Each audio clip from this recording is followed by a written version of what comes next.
नमस्कार, मेरा नाम है अंकुर जावल और आप देख रहे हैं हिंदुत्व मेरी पहचान।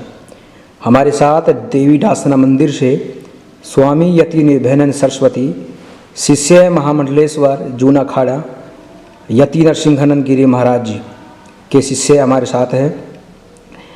हम स्वामी जी से पूछना चाहते हैं, अभी मेरठ में 400 हिंदुओं का धर्मांतरण हुआ है जो कि ईसाई मिशनरियों के द्वारा करवाया गया है, और जानकारी ये मिली है कि गत 2021 में जो कोविड लगा हुआ था उस वक्त उन परिवारों को लालचवश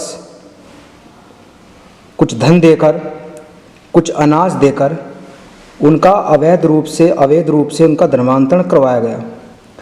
अब ये पूरा विषय खुला है और जो वहाँ के स्थानीय नेता है बीजेपी के, उन्होंने पुलिस में रिपोर्ट दर्ज करवाई।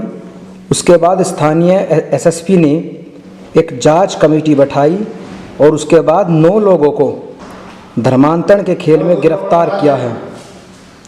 तो स्वामी जी, आपका इस पर क्या कहना है कि जिस प्रकार से मेरठ में ये अवैध धर्मांतरण हुआ है? माँ और महादेव के चरणों में नमन करते हुए अपने गुरु महामंडलेश्वर यति नरसिंहानंद गिरी जी महाराज के चरणों में दंडवत प्रणाम करते हुए मैं स्वामी यति निर्भयानंद सरस्वती। अंकुर जी, बहुत अच्छा सवाल है आपका। 2021 में जब तीसरी दौर की कोरोना काल था, इस कोरोना काल में जैसा कि अभी पता चला है कि मेरठ के अंदर में जो हिंदू, हमारे सनातनी हिंदू भाई 400 परिवार को जो ईसाई मिशनरी द्वारा ईसाई बनाया गया, धर्मांतरण करके ईसाई बनाया गया, पता चल रहा है कि उन्हें लालच देकर कुछ रोग ठीक करने के बहाने और कुछ धन और राशन वगैरह दे करके किया गया। अभी जांच चल रही है। मैं ये बताना चाहता हूँ कि 2021 में जिस तरह से ये बता रहे हैं कि राशन और धन दे करके आ गया, तो 2021 कोरोना काल में राशन की कोई कमी नहीं थी। केंद्र सरकार और प्रदेश सरकार यानी कि योगी जी और मोदी जी के सरकार ने सभी गरीबों के लिए फ्री राशन किया था, और जो महीने में 2 बार मिलती थी। मेरे ख्याल से राशन की वजह से नहीं हुआ, इन्होंने मोटी लालच दे करके इन्होंने, गरीब लोग थे ये लोग, गरीब तबके के लोग हैं, हमारे सनातनी भाई हैं, जो नीचे तबके के लोग हैं, जो शोषित है, वंचित है, उन लोगों को ज़्यादातर ये शुरू से ही ये ईसाई मिशनरियों का काम होता है।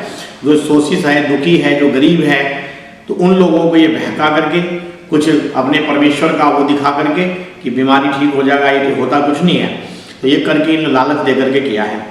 मेरा मानना ये है कि आखिरकार मैं हिंदुओं, सनातनी हिंदुओं में जो हिंदुओं के धर्मगुरु बने हुए हैं, जो धर्माचार्य है हमारे देश के अंदर में, जो हमारे यहाँ जो हिंदूवादी नेता बनते हैं, जो हिंदूवादी संगठन है, ये लोग कहाँ गए थे? इतना बड़ा घटना हुआ 2021 के अंदर में, और वो पोल पट्टी अब खुली है जाकर, वो भी स्थानीय एक बीजेपी के नेता, मैं तो उसे बहुत बहुत साधुवाद देता हूँ, दीपक शर्मा नाम का जो बीजेपी का नेता है, जिन्होंने इस पोल पट्टी को खोला है, मैं बहुत बहुत साधुवाद देता हूँ।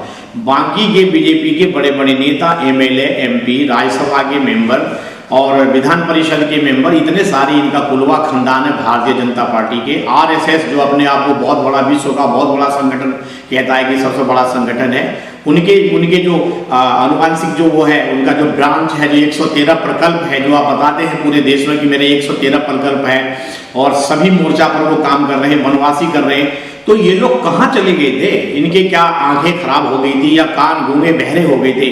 और मेरठ जैसे, जिस मेरठ प्रांत में मैं अभी बैठा हुआ, इनका आरएसएस के हिसाब से मेरठ प्रांत है ये, और मेरठ में इसके जो हेडक्वार्टर भी है यहाँ पर पश्चिमी क्षेत्र का, तो इन लोगों की, ये लोग कहाँ गए थे? और आज बड़ी बड़ी बातें करते हैं ये लोग, हमारे धर्माचार्य बड़ी बड़ी बातें करते हैं, लेकिन 400 परिवार का धर्मांतरण हो गया और ईसाई मिशनरी के द्वारा कर लिया गया, और ये बड़े दुर्भाग्यपूर्ण और बड़ी शोचनीय बात है हमारे हिंदू भाइयों के लिए। और मैं ये बताना चाहता हूँ, कहीं न कहीं जो यहाँ का प्रशासन है, जो लोकल, जबकि हमारी कमिश्नरी भी है यहाँ पर, मेरठ के अंदर में कमिश्नरी भी है, यहाँ कमिश्नर साहब भी बैठते हैं, इसके बावजूद इनके चप्पे चप्पे पर जो गोपनीय जो सूचना तंत्र है सरकार का, जो LIU डिपार्टमेंट है, जो ये गोपनीय जो सूचना एकत्रित करके सरकार को भेजते हैं, ये लोग कहाँ गए थे, ये किस बात की तनख्वाह लेते हैं, ये तनख्वाह किस बात के लेते हैं।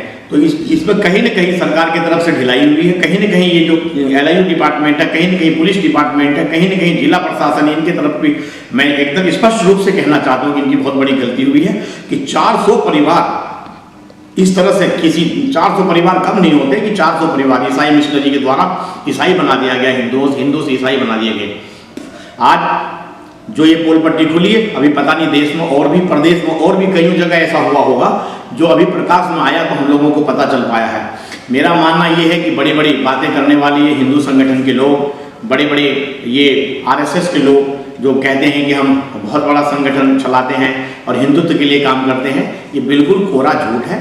इनको हिंदुत्व से कुछ लेना देना नहीं है। ये सभी पार्टी, राजनीतिक पार्टी जो है, ये सभी अपने अपने उल्लू सीधा करने काम करते, प्रोफेशनल है ये लोग। इन्हें वोट चाहिए, इन्हें उससे कोई मतलब नहीं कि हिंदू कहाँ जा रहा है, मुसलमान बन रहा है या ईसाई बन रहा है या बौद्ध बन रहा है, इससे कोई मतलब नहीं है। आज देखिए परिस्थिति क्या हो गया कि हमारे देश में मुसलमान लगा हुआ है हिंदू को मुसलमान बनाने में, क्रिश्चियन लगा हुआ है उसको मिशनरी ईसाई बनाने के लिए, बौद्ध बनाने के लिए। मैं ये कहता हूँ कि सारे चीज का जो बलि का बकरा है वो सिर्फ हिंदू सिर्फ हिंदू ही क्यों बन रहा है। कहीं न कहीं हमारे बड़े जो नेता हैं, कहीं न कहीं जो हमारे धर्माचार्य हैं, उनके ऊपर भी मैं सीधा उंगली उठाना चाहता हूँ। ये धर्माचार्य लोग अपने जो है, जो कर्तव्य का निर्वहन नहीं कर पा रहे हैं। मैं यही कहना चाहता हूँ, मैं प्रदेश के जो मुखिया है वो हमारे संत हैं, योगी जी से मैं करवत प्रार्थना करना चाहता हूं कि इसकी पूर्ण रूप से इसकी जांच करवाई जाए। इसमें अगर कोई LIU, कोई पुलिस डिपार्टमेंट, प्रशासन के लोग अगर दोषी है, उनके ऊपर कार्रवाई करी जाए। और इस ईसाई मिशनरी वालों ने कैसे, कहां से धन जुटाया और इन लोगों को लालच देकर जिस तरह से ये जो सनातनी हिंदू से इन्हें ईसाई बनाने के काम किया, इन सबको जेल के शिकंजे के पीछे डाला जाए ताकि आगे चल के कोई ऐसी कार्रवाई ना हो और इस तरह की हिम्मत न जुटा पाए किसी हिंदू को जो है ईसाई या मुसलमान बनाने की, इस तरह से हिम्मत न जुटा पाए। और मैं धर्माचार्यों से भी करवत निवेदन करना चाहता हूँ, मेरी बात थोड़ी सी कड़वा है, सच है, और मैं ये कहना चाहता हूँ धर्माचार्यों से कि धर्माचार्यों का बहुत बड़ा कर्तव्य होता है। जो बड़े बड़े मठाधीश्वर बैठे हुए हैं यहाँ पर, जो हमारे मार्गदर्शन बन के बैठे हैं, उनसे भी मैं कहना चाहता हूँ कि वो अपने कर्तव्य का पालन जरूर करें। जिस तरह की हमारे समाज में इस तरह से धीरे धीरे लोग चले जाएंगे तो आपके पास बचेगा कौन। इसलिए मैं सभी सनातनी हिंदू भाई बहनों से मैं रिक्वेस्ट करता हूँ, इस तरह के किसी भी जालसाजी में, किसी भी प्रकार के लालच में ना पड़े और अपने धर्म के मार्ग पर चले, अपने धर्म के लिए काम करें और धर्म को आगे रखकर चले। आपका कोई बाल बाका नहीं कर पाएगा। हर हर महादेव, हर हर महादेव, हर हर महादेव। बहुत बहुत धन्यवाद स्वामी जी आपका, आपने अपने विचारों को रखा। मैं अंकुर जावला, हिंदुत्व मेरी पहचान से, गाजियाबाद। जय हिंद, जय भारत, वंदे मातरम।